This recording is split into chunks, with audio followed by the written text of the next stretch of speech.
எலும்பிச்சை சாரோட pH மதிப்பு வந்து 2.2 இருந்து 2.4 வரைக்கும். அதே இது வந்து தக்காளி சாறு அப்படின்னு எடுத்துக்கிட்டிங்கன்னா 4.1. காஃபிக்கு வந்து 4.4 இருந்து 4.5 வரைக்கும் வந்து அதோட pH மதிப்பு வந்து இருக்கும்.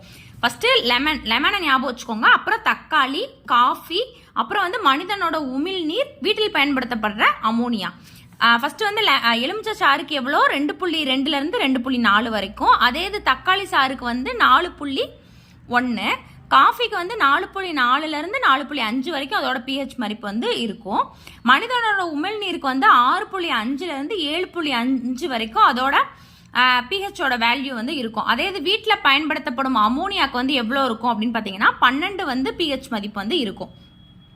இன்னொன்று வந்து ரொம்ப முக்கியமான கொஸ்டின் வந்து இயற்கையான நிறங்காட்டியது செயற்கையான நிறங்காட்டியது அப்படின்னு கேட்பாங்க. இயற்கையானது வந்து மஞ்சள் நிறங்காட்டி, செம்பருத்தி பூ நிறங்காட்டி, அப்புறம் வந்து பீட்ரூட் சாறு நிறங்காட்டி, லிட்மஸ் நிறங்காட்டி. மஞ்சள், செம்பருத்தி பூ, பீட்ரூட் சாறு, லிட்மஸ் இது எல்லாமே வந்து இயற்கையான நிறங்காட்டிக்கு ஒரு எடுத்துக்காட்டு.